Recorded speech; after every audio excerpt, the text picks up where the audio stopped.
Dace, this football malarkey thing's quite difficult, isn't it? Yeah, we've had a great first week. Mate, I'd have absolutely ripped your hand off if you'd have said just 3 wins or even 7 points, let alone 3 wins, 7 goals. 6 goals. No, 7. It is 7. It is 7. Yeah, 7. And 3 clean sheets. With, now because we can say it, 13 players. That's the biggest weight lifted, I'll be honest, to be able to have 3 or 4 players that are now going to be back for the double header next week is a massive lift, because so many of the boys have pretty much had to play just solid 90s.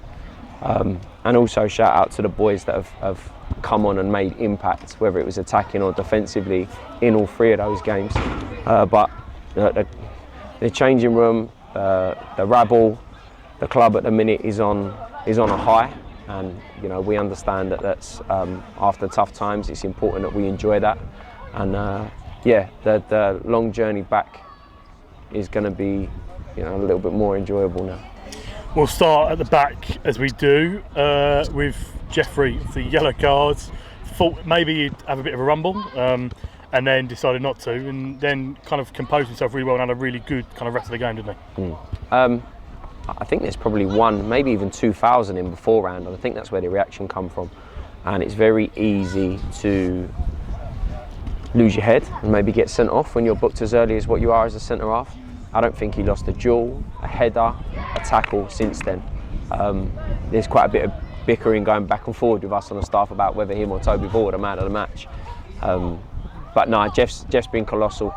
On the ball, off the ball, that back 4 has been outstanding. You can put Joe into that when Joe's come into it. So yeah, like over the moon for them on individual performances. But you know, we go on a lot about clean sheets. You know, goals win games, clean sheets win titles. So yeah, I'm happy with the week that those boys have had. Been immense. We'll touch on the mentality of the group, I suppose. You mentioned, obviously, we've known internally 13 fit. On Tuesday, only 12 fit, because Lonnie obviously had sciatica, an issue with his back.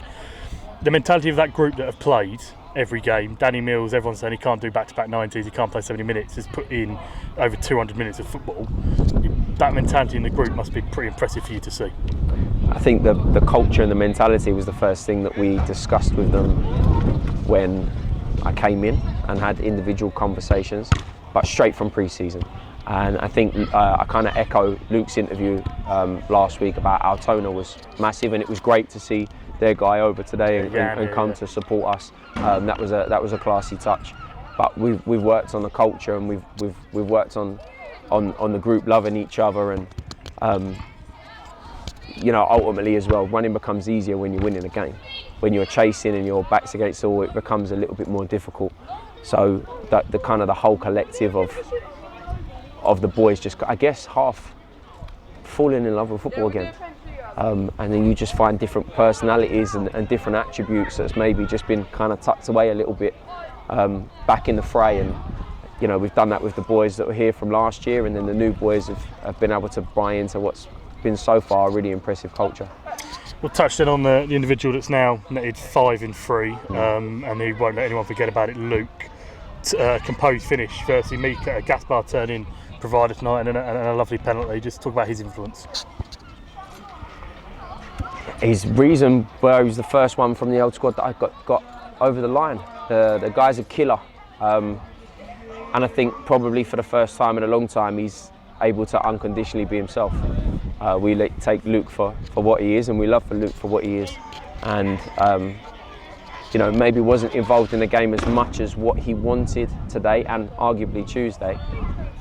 But ultimately, when it mattered, he was in the right place twice. You know, he's won his own penalty. The finish is at the start is unbelievable. Gaspar is top, but even the whole build-up on how we got the ball there was brilliant.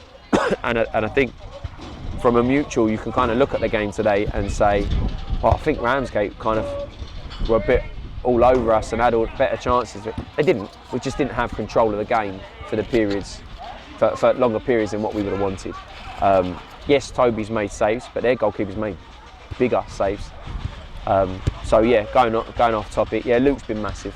And at the minute, yeah, more of the goals are coming to him, but ultimately we're putting chances on plates of people, and then he's been brilliant enough to be on the end of them. And obviously we'll touch on the fans, a good 300 or so of them here, a good couple hundred on Tuesday, obviously 2,000 last weekend.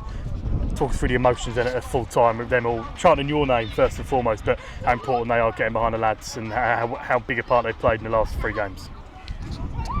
Yeah, you get goosebumps from stuff like that. I think even whatever level, I had it even when I was at step 6, as silly as it sounds, because people appreciate you, and I'm lucky enough that I get the plaudits. But I have an immense backroom staff. 2 strength and conditioning coaches in Will and Bath have been busy with all the injuries we've got. Carly, as a physio, is strong, independent. The boys trust her and she trusts them. Brad, young goalkeeping coach, has come in and ultimately done an incredible job, because Toby's 3 out of 3 clean sheet wise. And then I've got 2 other managers with me, not just 2 coaches. I've got 2 other managers with me, because if it was down to me, I'd do everything. I'd do all the coaching, but I can't have people of the calibre of Kingy and Junior if you don't delegate and you don't pass things over. And as a collective, as a backroom staff, it works. And then it's just everything else around it that helps make the team better, and therefore the rabble and all the fans that come see that and become a part. You boys on the media, everything I ever need, Joe gets done for me, Hernan, with all the kit. Like every little piece that we need to be put together is making this a collective for these fans to now enjoy football again. And I never ever get sick of fans singing my name. Do you know what? I like it when they sing for the club. Excuse my language, apologies, you might have heard it that. No, I've got it, idiot. Oh, thanks. But they've got smiles on their faces, and it's a long journey.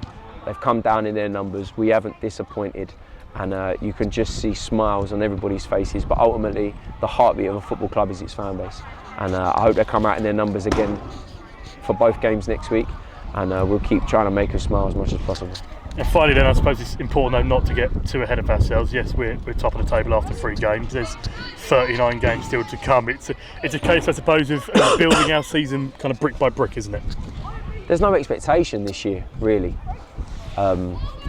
It's just about bringing the culture back to Dulwich and South London, and that's what we're doing. And I've gone on record multiple times and said we're not going to win every game. It's not always going to be brilliant, but we've got people that care from top to bottom, whether you're a fan, whether you're the board, whether you're a member of staff. And when you've got that and people are enjoying themselves, they care more, and therefore you've got a better opportunity at being successful. So the whole time that this wave is there currently, before we drop points or concede a goal or anything like that, we are going to enjoy it. And but yeah, we're also grounded. Once we've got a couple of songs that go on early straight away in the change rooms after we've won.